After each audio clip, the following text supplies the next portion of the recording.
তাহলে এটা একটু কপি করে নাও সবাই, লেখাটা তোরা একটু লিখে নে। আচ্ছা, অ্যারোমেটিক হাইড্রোকার্বনের প্রিপারেশন বিক্রিয়াগুলো পড়েছি আমরা, দ্যাট ইজ বেঞ্জিন প্রিপারেশন। এবার অ্যারোমেটিক হাইড্রোকার্বনের রাসায়নিক বিক্রিয়া। অ্যারোমেটিক হাইড্রোকার্বনের ক্ষেত্রে সবচেয়ে সহজ উদাহরণ হচ্ছে বেঞ্জিন।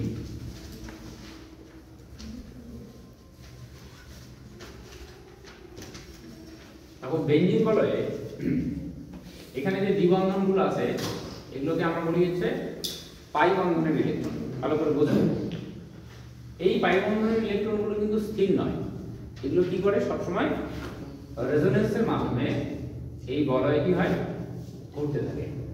অর্থাৎ যেটা তুমি একটু আগে ডাবল বন্ড দেখেছো, একটু পরে সেটা সিঙ্গেল বন্ড হয়ে যাবে। এদের পজিশনগুলো প্রতি মুহূর্তে পরিবর্তন হতে থাকে। এবার তোমার মনে হতে পারে যে এখানে হাইড্রোজেনগুলো এসে ফিক্সড হলো, এই বন্ডগুলো আবার পুনরায় কি হয় রোটেট করতে থাকে। অর্থাৎ এই পাই বন্ধনের ইলেকট্রনগুলো বেঞ্জিন বলয়ে সবসময় কি হয় রেজোনেন্সে অংশগ্রহণ করে। এই পাই বলয়ের ইলেকট্রনের কারণে কোনো নেগেটিভ গ্রুপ বলতে যারা নিউক্লিওফাইল হয়, তোরা একটু তাদের বস। নেগেটিভ গ্রুপ মানে হচ্ছে নিউক্লিওফাইল, যেমন মনে করো CN-, Cl-, NO2-, এই টাইপের যে গ্রুপগুলো হয় তাদেরকে আমরা নিউক্লিওফাইল বলি। অ্যাকচুয়ালি নিউক্লিওফাইল মানে হচ্ছে নিউক্লিয়াস লাভিং স্পিসিস। নিউক্লিয়াসকে পছন্দ করবে কারা? নিউক্লিয়াসে থাকে কি positive charge, that is proton.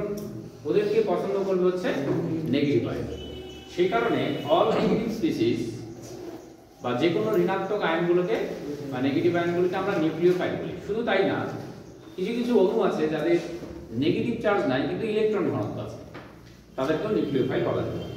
এবার খেয়াল করো, আমি হাইড্রোজেনকে কোনো একটা গ্রুপ দ্বারা রিপ্লেস করতে চাই, তাহলে যে গ্রুপটা এই হাইড্রোজেনকে রিপ্লেস করবে সেটা হয় কোনো পজিটিভ গ্রুপ হবে বা কোনো নেগেটিভ গ্রুপ। এবার ধরে নিচ্ছি একটা নেগেটিভ গ্রুপ Cl-, এই বেঞ্জিন বলয়ের একটা হাইড্রোজেনকে প্রতিস্থাপন করার জন্য অগ্রসর হচ্ছে। এই Cl- এর নেগেটিভ চার্জ আর এই বেঞ্জিন বলয়ে যে এই বলয়টা তুমি দেখছো ডাবল বন্ড, এরা সবসময় কি হয় বেঞ্জিন বলয়ে রোটেট করতে থাকে। এই কারণে বেঞ্জিন হচ্ছে একটা পাই ইলেকট্রন সমৃদ্ধ একটা যৌগ। এই পাই বলয়টি এই নেগেটিভ চার্জকে তীব্রভাবে কি করবে বিকর্ষণ করবে, ওর ধারে কাছেও ঘিসতে দেবে। ফলে নেগেটিভ গ্রুপ বেঞ্জিন বলয়ের কাছে যেতে পারছে না। সুতরাং নিউক্লিওফাইল দ্বারা এই বেঞ্জিনের হাইড্রোজেন প্রতিস্থাপন হবে না। তার মানে সাধারণত নিউক্লিওফিলীয় প্রতিস্থাপন বিক্রিয়া বেঞ্জিনে হয় না। এটাই একটা প্রশ্ন হতে পারে, তাই না? আচ্ছা, তো একটু অফ করে দে, আমি উত্তরটা লিখিয়ে দিই। তাহলে নিউক্লিওফাইল দ্বারা বেঞ্জিনের প্রতিস্থাপনটা সম্ভব নয়। কেন? তার কারণ হচ্ছে বেঞ্জিন বলয়ে যেটা বললাম যে বেঞ্জিনে যে পাই ইলেকট্রনের বলয় আছে, এই পাই ইলেকট্রন দ্বারা কোনো নেগেটিভ গ্রুপ, সেটা Cl- হতে পারে, Cn- হতে পারে, কি হয় তীব্রভাবে বিকর্ষিত হয়। এই জন্য সাধারণত এই হাইড্রোজেনগুলো নেগেটিভ গ্রুপ দ্বারা প্রতিস্থাপন সম্ভব নয়। তাহলে বেঞ্জিনে যদি Cl গ্রুপ প্রবেশ করাতে চাই, Cn প্রবেশ করাতে চাই, NO2 প্রবেশ করাতে চাই, তাহলে তারা নেগেটিভ গ্রুপ হিসেবে কিন্তু আসবে না, তারা আসবে হচ্ছে পজিটিভ গ্রুপ হিসেবে। এবার ধরো আমি কিছু বিক্রিয়া লিখব যেগুলো বেঞ্জিনে হাইড্রোজেনকে প্রতিস্থাপিত করবে।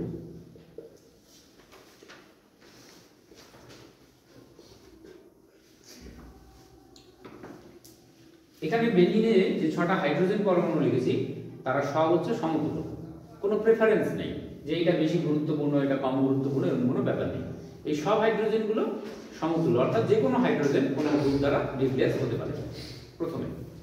এবার বেঞ্জিনে তাহলে কোন গ্রুপগুলো প্রতিস্থাপন অংশগ্রহণ করবে? কোনো পজিটিভ। এবার ধরো আমি CH3Cl নিয়েছি, এখানে লিখব হচ্ছে অনার্দ্র AlCl। এটার মেকানিজমটা আমি পরে বলবো, প্রথমে বলে নেই এই বেঞ্জিনে কোন গ্রুপটা আছে। CH3Cl, এই অনার্দ্র AlCl3, এদের কাজ হচ্ছে একটা পজিটিভ জিনিসকে জেনারেট করা। যে পজিটিভ পার্টটা যার নাম হচ্ছে ইলেকট্রোফাইল, সেটা এসে বেঞ্জিনে যুক্ত হবে। এবার এটা কিভাবে তৈরি হচ্ছে তো দেখে নাও, CH3Cl আর অনার্দ্র AlCl3। মনে রাখবে একটা শুকনো স্পঞ্জ একটা ভেজা স্পঞ্জ, কোন স্পঞ্জটা জল বেশি শোষণ করবে? স্বাভাবিক। এখানে অ্যালুমিনিয়ামের সঙ্গে যে ক্লোরিন বন্ডেড আছে, এখানে কিন্তু অ্যালুমিনিয়ামের অষ্টক পূর্ণ হয় না, অ্যালুমিনিয়ামের বহিস্থ কক্ষকে 8টি ইলেকট্রন পূর্ণ হয় না, ফলে এই ইলেকট্রন ঘাটতি থাকে। এই ইলেকট্রন ঘাটতি পূরণ করতে পারে এই ক্লোরিনের নিঃসংযোজক। ক্লোরিনের বহিস্থ কক্ষে 7টা ইলেকট্রনের মধ্যে কেবল একটা ইলেকট্রন বন্ধনে অংশগ্রহণ করেছে, আর 6টা ইলেকট্রন যেটাকে আমরা নিঃসংযোজক বলি সেগুলো ক্লোরিনের বহিস্থ কক্ষকে আসে। এবার আমি শুধুমাত্র এক জোড়া নিঃসঙ্গ ইলেকট্রন জোড়কে দেখালাম। এই ক্লোরিন কি করে, এই অ্যালুমিনিয়ামকে ইলেকট্রন দান করে ওর সঙ্গে একটা বন্ধন গঠন করতে পারে, কারণ অ্যালুমিনিয়ামের ইলেকট্রন ঘাটতি আছে, ওই ইলেকট্রন নিতে পারে। এবার ইলেকট্রন যে সমস্ত স্পিসিস গুলো বা যে সমস্ত অণু ইলেকট্রন গ্রহণ করতে পারে তাদের বলা হয় লুইস অ্যাসিড। তাহলে অ্যালুমিনিয়াম ক্লোরাইড কি করে, এই CH3Cl এর যে Cl আছে তার নিঃসংযোজক ইলেকট্রন গ্রহণ করে ওর সঙ্গে একটা বন্ড ফর্ম হয়। তাহলে এই Cl আর Al এর মধ্যে বন্ড ফর্ম হলো। যেহেতু Cl এর ইলেকট্রন দুটো Cl নিজেই দিয়েছে, এজন্য Cl এর মান হবে পজিটিভ আর অ্যালুমিনিয়াম হবে নেগেটিভ। এবার ক্লোরিন হচ্ছে পজিটিভ গ্রুপ হিসেবে থাকতে চায় না, তখন ক্লোরিন কি করবে, এই কার্বন এবং ক্লোরিনের যে বন্ধন ইলেকট্রন জোড় আছে এই দুটো ইলেকট্রন ক্লোরিন নিজের দিকে শিফট করে নেবে, কারণ ওর ক্ষমতা এখন অনেক বেশি, ও তো পজিটিভ হয়ে গেছে, ওর তো ইলেকট্রন ঘাটতি হয়ে গেছে। তখন কি করে, এই বন্ধন ইলেকট্রন জোড়টাকে সে নিজের দিকে তুলে নেবে। এবার এই অ্যারোটার অর্থ হচ্ছে এই ইলেকট্রন দুটো কিন্তু দুটোই ক্লোরিনের দিকে শিফট হয়।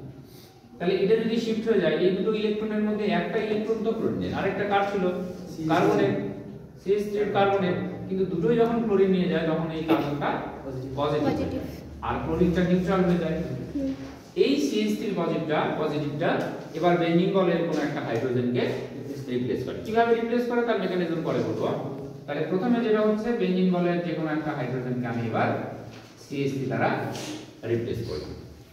তাহলে আমি যে বিক্রিয়াটা লিখলাম সেখানে কে যুক্ত হলো, CH3। এই বিক্রিয়াটার নাম হচ্ছে ফ্রিডল-ক্রাফট অ্যালকাইলেশন।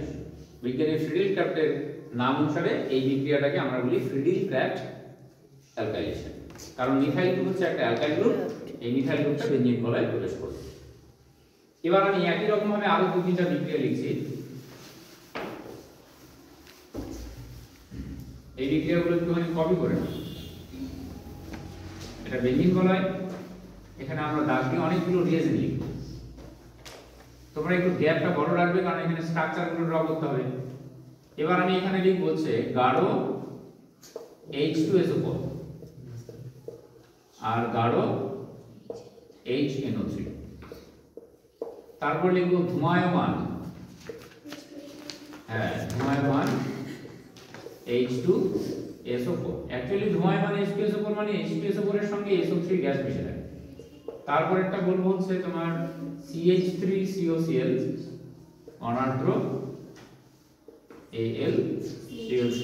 তারপরটা বলবো ক্লোরিন Fe চূর্ণ। আপাতত এই কয়েকটা থাক, আপনি আপনার কাজ করেন। এবার গাঢ় সালফিউরিক অ্যাসিড, গাঢ় নাইট্রিক অ্যাসিডের কাজ কি? এরা বিক্রিয়া করে না, এরা বিক্রিয়া করে একটা জিনিস তৈরি করে। কি তৈরি করবে? যেটা বেঞ্জিনে যুক্ত হবে, এই বেঞ্জিনের হাইড্রোজেনকে রিপ্লেস করবে যে গ্রুপটা, তার নাম হচ্ছে NO2+। আমি বলেছি বেঞ্জিনে কোনো নেগেটিভ গ্রুপ যাবে না, তাহলে বেঞ্জিনের পজিটিভ গ্রুপ এদের বিক্রিয়া কি তৈরি হচ্ছে, NO2+। এই ধূমায়মান সালফিউরিক অ্যাসিড থেকে কোন পার্টটা বেঞ্জিনে যুক্ত হবে এটা লিখে রাখো, SO3H, S এর মাথায় প্লাস, CH3COCl, এখানে কোন পার্টটা যুক্ত হবে, CH3CO+। কিভাবে হচ্ছে পরে বলছি। Cl2 থেকে কোন পার্টটা যুক্ত হবে, Cl+। এবার তুমি বেঞ্জিনের এই হাইড্রোজেনকে সরাও আর এই গ্রুপগুলোকে যুক্ত করো। তাহলে প্রোডাক্ট হবে বেঞ্জিন বলের উপরে NO2, এর নাম কি, এর নাম হচ্ছে নাইট্রো বেঞ্জিন। আচ্ছা, তোমাদের কি বেঞ্জিনের বিভিন্ন যৌগগুলোর নাম লেখানো আছে? অর্থ এটা এগুলোতে নাম লেখানো হয়েছে তো? আচ্ছা, এরপরে এটাতে কি যৌগ তৈরি হবে, বেঞ্জিন বলের উপরে SO3H, সালফোনিলিক অ্যাসিড। তারপরে বেঞ্জিন বলের উপরে কে যুক্ত হবে, বেঞ্জিন বলের উপরে হবে COCH3, কারণ বন্ডটা কার সঙ্গে হবে, যে পরমাণুটি ধনাত্মক আধানগ্রস্ত, সি হচ্ছে এখানে পজিটিভ, সুতরাং বন্ডটা সি এর সঙ্গে হবে। এবার এখানে হবে হচ্ছে বেঞ্জিন বলের উপরে Cl, এর নাম ক্লোরোবেঞ্জিন, এর নাম অ্যাসিটোফেনল, এর নাম বেঞ্জিন সালফোনিলিক অ্যাসিড, এর নাম হচ্ছে নাইট্রোবেঞ্জিন। তাহলে আপাতত এই বিক্রিয়াগুলো মনে রাখো, এরপর আর কয়েকটা করছি। সবার শেষেটা হচ্ছে ক্লোরিন প্লাস, এই যে Cl2 এর সঙ্গে Fe জন্য বিক্রিয়া করে ক্লোরিন প্লাস তৈরি হয়, এটা Cl2। এই জিনিসগুলো, এই বিক্রিয়াটার নাম হচ্ছে ফ্রেডেল-ক্রাফট অ্যাসাইলেশন। এটা কিভাবে তৈরি হলো ঠিক আগের পদ্ধতিটার মতন আমি একটু বলে দিই। এটা এখানে বেঞ্জিন বলে যে CH3COCl পার্টটা আছে, এখানে অনার্দ্র AlCl3 এর সঙ্গে একই রকম ভাবে বিক্রিয়া করবে। এই ক্লোরিনের নিঃসংযোজন এর সঙ্গে বন্ড ফর্ম করবে, পরে তৈরি হয় CH3C ডাবল বন্ড ও Cl বন্ড AlCl3, Cl এর মাথায় প্লাস, Al এর মাথায় মাইনাস। তখন এই কার্বন ক্লোরিন বন্ডটা ক্লোরিন তুলে নেবে। কার্বন ক্লোরিন বন্ডটা যখনই ক্লোরিন তুলে নেবে তখন এই CO কার্বনটা হবে পজিটিভ, সেই পজিটিভ কার্বনটা বেঞ্জিনে হাইড্রোজেনকে রিপ্লেস করবে। এই জন্য আমি লিখেছি CH3CO।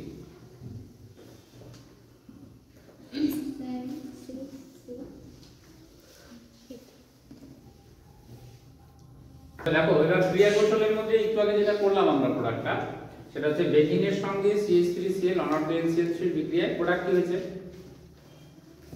বেঞ্জিন বলের উপরে CH3, ওর নাম হচ্ছে টলুইন, তাই না?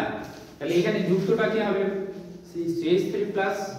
এবার আমি বিক্রিয়ায় এই জিনিসটার যে প্রোডাক্টটা, সেই CH3 প্লাসকে আমি এখানে লিখলাম, যে কোনো একটা ডাবল বন্ডের কাছে লিখলাম। বুঝো কিভাবে অ্যাটাকটা হয়।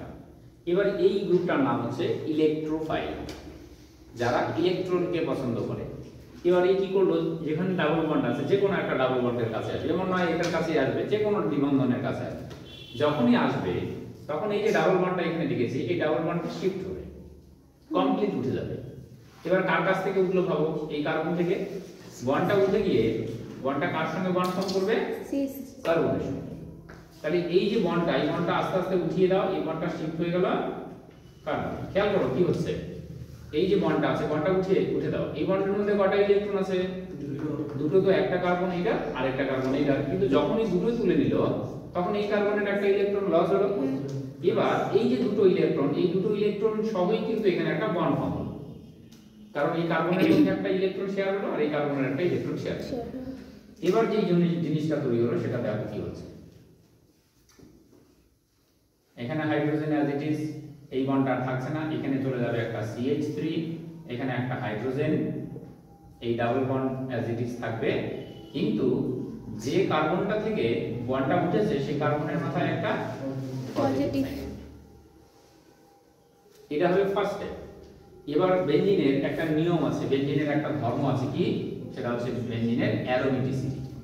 অ্যারোমেটিসিটি কথাটার অর্থ হচ্ছে বেঞ্জিনে পাই ইলেকট্রনের সংখ্যা হচ্ছে 4n + 2 সংখ্যক।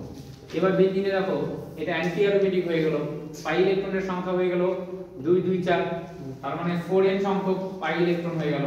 n এর মান 1 বসালে 4 হয়, দেখো 4টাই পাই ইলেকট্রন আছে। তার মানে এটার অ্যারোমেটিসিটি নষ্ট হবে। সঙ্গে সঙ্গে কি করবে, সে তার সেই অ্যারোমেটিসিটি বা সেই বৈশিষ্ট্যটাকে পুনরায় ফেরত পেতে চাইবে। তখন এই যে কার্বনটার সঙ্গে CH3 যুক্ত যে ওখানকার যে হাইড্রোজেনটা আছে, খেয়াল করো এই কার্বন হাইড্রোজেন বন্ডটা, এই যে বন্ডটা, এই বন্ডটার সঙ্গে সঙ্গে এখানে শিফট হয়ে যাবে। তার মানে এই যে বন্ডটা কার্বন হাইড্রোজেন বন্ড, এই বন্ডটা উঠে গেল, কার থেকে উঠছে, এই বন্ডটা উঠে গিয়ে এখানে আবার নতুন করে বন্ড ফর্ম। তাহলে এই H স্টার ইলেকট্রনটাও কিন্তু এখানে চলে আসলো, তাহলে H হয়ে যাবে পজিটিভ। এবার দেখো কি হচ্ছে, একটা H+ বেরিয়ে যাবে, আবার বেঞ্জিন বলে নতুন করে এখানে একটা নতুন করে বন্ড ফর্ম হচ্ছে।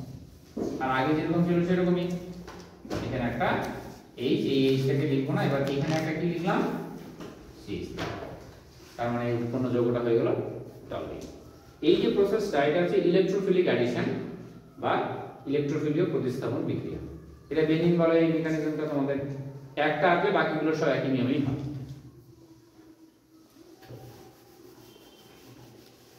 এবার আমরা বেঞ্জিনের খুব ইম্পর্টেন্ট একটা বিক্রিয়া শিখবো, যার নাম হচ্ছে ওজোনোলিসিস। আরো আছে বেঞ্জিনের কিছু দ্রুত বিক্রিয়া, নিকেল হাইড্রোজেন, ওগুলো একটু পরে করি।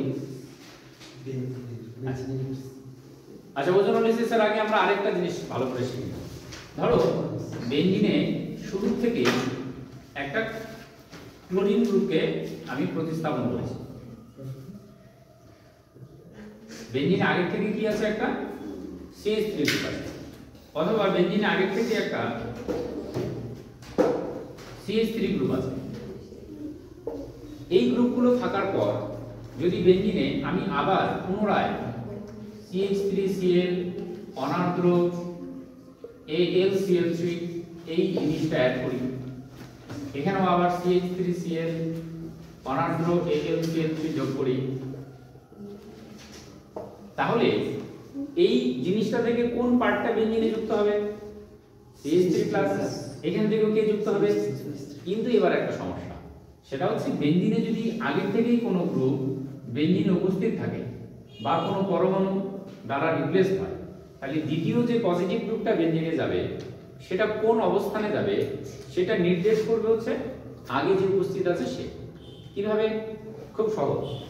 এই ক্লোরিনের যে নিঃসঙ্গ ইলেকট্রন জোড় থাকে, ভালো করে বোঝো, এই ক্লোরিনের নিঃসঙ্গ ইলেকট্রন জোড় ওর ইচ্ছে হয় একটু বেঞ্জিন বলয়ে ঘুরে আসে, ঠিক আছে, বাড়িতে ভালো লাগে না, ও ঘুরতে যায়, তাহলে ও কি করে, এই ইলেকট্রন জোড় দেখো কিভাবে রেজোনেন্স করে, এটা এখানে শিফট হয়, এই বন্ডটা উঠে যায়। তাহলে একটা স্ট্রাকচার ড্র করি আমি, এটা মুছে দেই, রেজোনেটিং স্ট্রাকচারটা একটু শিখে নাও। তাহলে এবার এই স্ট্রাকচারটা যদি ড্র করি, তাহলে এখানে কার্বন ক্লোরিনের হয়ে যায় ডাবল বন্ড, ক্লোরিনের মাথায় প্লাস, এই বন্ড শিফট হলে এটা হয় মাইনাস। এবার যখন এই বন্ডটা শিফট হলো, তার মানে এটা উঠে এখানে দাঁড়িয়ে আছে ধরে নাও, এই বন্ডটা পুনরায় এখানে শিফট হয়, তাহলে এটা কি হয়, এই কার্বনের মাথায় চলে আসে। এই অ্যারোটা বুঝতে হবে, এই বন্ডটা উঠে গেল কার দিকে, এই কার্বনে, অর্থাৎ একটা বন্ড পড়ে যাচ্ছে আরেকটা বন্ড, তুমি এটাকে একটা লাঠি দাও না কেন, নো টেনশন। দেখো এই বন্ডটা, এই যে বন্ডটা দেখছো, এই বন্ডটা কি হচ্ছে আস্তে আস্তে উঠে গেল, এই যে দাঁড়িয়ে আছে, এই বন্ড দাঁড়িয়ে আছে মানে এখানে একটা নেগেটিভ, এবার ও দাঁড়িয়ে থাকতে পারছে না, এই বন্ডটা এখানে আবার পড়ে যাবে, যখন এই বন্ডটা এখানে পড়ে যাবে তখন অটোমেটিক এই বন্ডটা উঠে যাবে।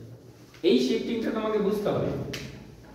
তাহলে এবার নতুন করে আরেকটা গঠন পাচ্ছি, এটা minus double bond Cl plus হিসেবে আছে, আবার এই ইলেকট্রন জোড় এখানে আসবে, এই বন্ড শিফটিং।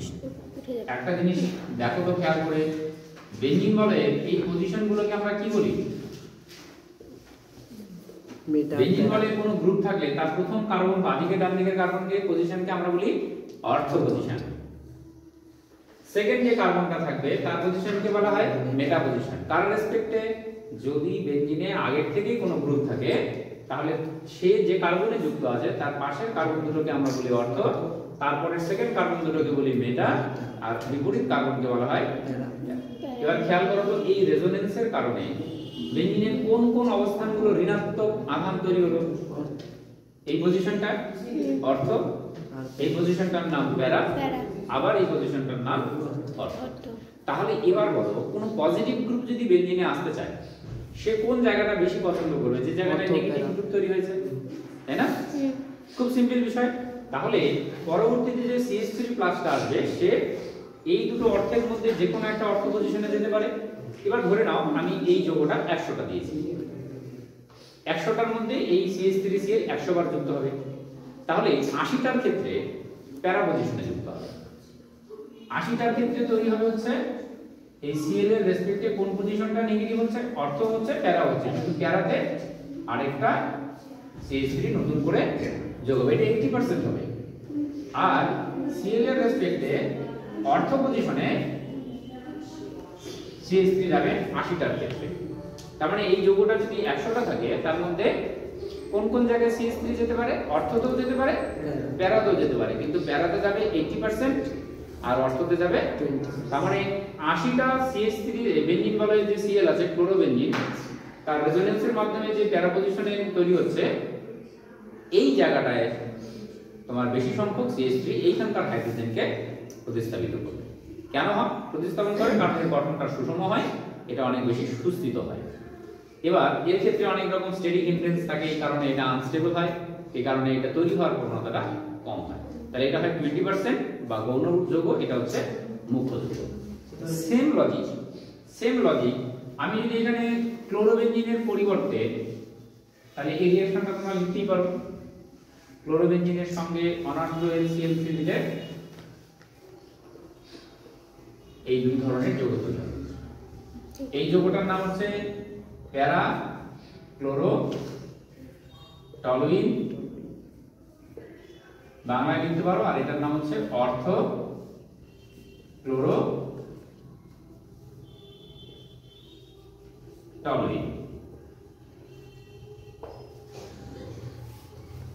ঠিক আছে, এই যৌগটার প্যারা, এই CH3 গ্রুপের রেসপেক্টে এটা প্যারা পজিশনে আছে, এজন্য এর নাম হচ্ছে প্যারা ক্লোরো, পুরো যৌগটা হচ্ছে টলুইন, আর এটা হচ্ছে অর্থ ক্লোরো টলুইন। এবার আমি যদি বেঞ্জিন বলের উপরে এইরকম গ্রুপ দেই, ধরো CH3 গ্রুপ, সেম জিনিস দিলাম, CH3Cl অনার্দ্র AlCl3, তাহলে কোন পজিশনগুলোতে এই CH3 যুক্ত হবে? তাহলে লজিক কি স্যার? লজিক খুব সিম্পল, একটা লজিক মনে রাখো, বেঞ্জিনে এমন কোন গ্রুপ, যে গ্রুপটি বেঞ্জিনে আগে থেকে আছে, সে যদি তার নিঃসংযোজক ইলেকট্রনের সাহায্যে বা এই বন্ধনের ইলেকট্রনগুলোকে বেঞ্জিন বলয়ে ছেড়ে দেয়, প্লাস আই প্রভাবের সাহায্যে অথবা রেজোন্যান্সের সাহায্যে, যদি তার ইলেকট্রন ঘনত্বকে বেঞ্জিনের দিকে নিয়ে আসে, তাহলে বেঞ্জিনের কোন কোন জায়গাগুলো নেগেটিভ হবে? অর্থ। এই জন্য পরবর্তী পজিটিভ গ্রুপগুলো অর্থ এবং প্যারা অবস্থানে যাবে। CH3 গ্রুপের ক্ষেত্রে দুটো ইফেক্ট কাজ করে। একটা ইফেক্ট হচ্ছে এই এক বন্ধনের ইলেকট্রনকে সে ঠেলে দেয়, কি কারণে? Plus I effect. আরেকটা হচ্ছে হাইপার কনজুগেশন। দুটো প্রভাবের কারণেই অর্থ আর প্যারা পজিশনের ইলেকট্রন ঘনত্ব বাড়বে। এই জন্য পরবর্তীতে যে কোনো পজিটিভ গ্রুপই আসুক না কেন, এই CH3 এর রেসপেক্টে কোন পজিশনে যাবে? হয় অর্থতে অথবা প্যারা। তাহলে দুটো যৌগ লিখে ফেলো। ওয়েট এক মিনিট, CH3 এর রেসপেক্টে একটা হবে অর্থ, আর আবার CH3 এর রেসপেক্টে হবে কি? প্যারা পজিশনে CH3। তাহলে কোনটা বেশি হবে? প্যারা প্রোডাক্টটা হবে মুখ্য, অর্থ প্রোডাক্টটা হবে গৌণ। স্যার হ্যাঁ ওয়েট,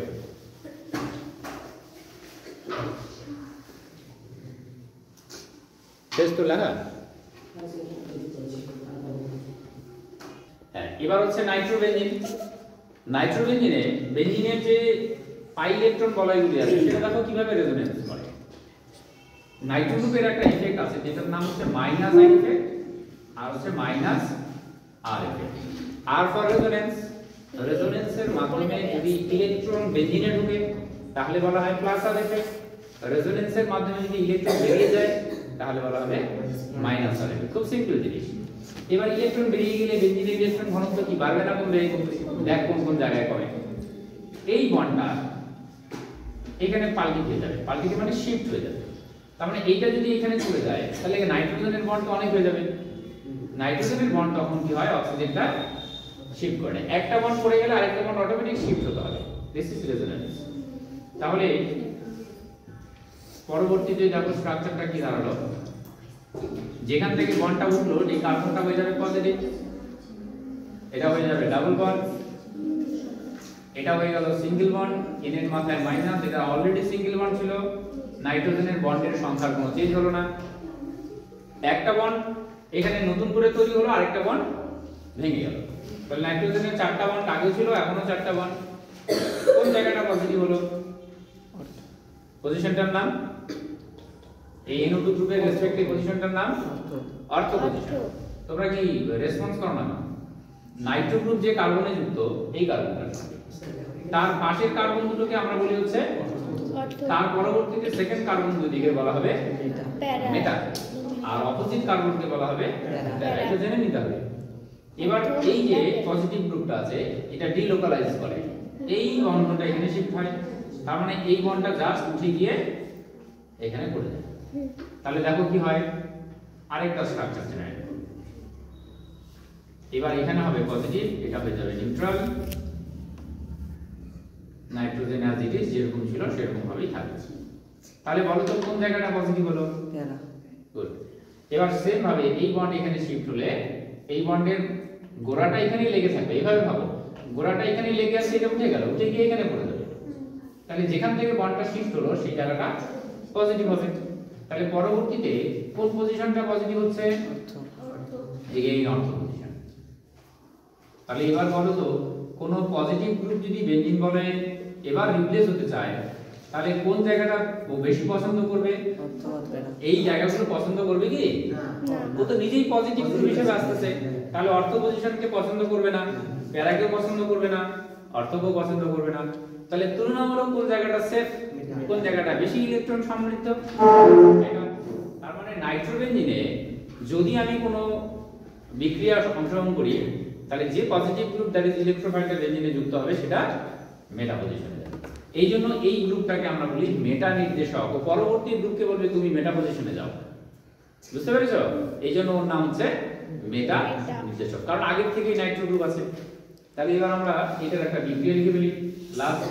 তাহলে বোঝানো হয়ে গেল মোটামুটি। এবার আমি ফ্রেশ করে শুধু বিক্রিয়াটা লিখছি, নাইট্রোবেঞ্জিন। এবার নাইট্রোবেঞ্জিনে তুমি কি কি করতে পারো? নাইট্রোবেঞ্জিনে তুমি দুই তিনটা বিক্রিয়া লিখতে পারো। ধরো আমি CH3 Cl অনার্দ্র AlCl3 দিলাম। নাইট্রোবেঞ্জিনে তুমি গাঢ় নাইট্রিক অ্যাসিড দাও। হ্যাঁ, এরকম দুই তিনটা বিক্রিয়া তুমি লিখতে পারো। তো এখানে দিলে কি হবে? নাইট্রো গ্রুপের রেসপেক্টে বলো কোথায় যাবে? কোথায় যাবে? CH3টা শুধু মেটা। কারণ এর একটাই পজিশন পছন্দ, সেটা হচ্ছে মেটা। পরবর্তীতে এখানে কি যুক্ত হয়? গাঢ় নাইট্রিক অ্যাসিড দিলে NO2+ যুক্ত হয়। CH3Cl অনার্দ্র AlCl3 দিলে কি যুক্ত হবে? CH3+। এই জিনিসগুলো না মনে রাখতে হবে, এগুলো মনে রাখলে হয়ে যাবে। তাহলে এবার পরবর্তীতে NO2 গ্রুপটা কোথায় যাবে? মেটা। यस, প্রথম নাইট্রো গ্রুপের রেসপেক্টে মেটা পজিশনে। এর নাম হবে মেটা ডাইনাইট্রোবেঞ্জিন। এর নাম কি? মেটা নাইট্রোটলুইন। তাই হয়ে গেল মোর অর লেস।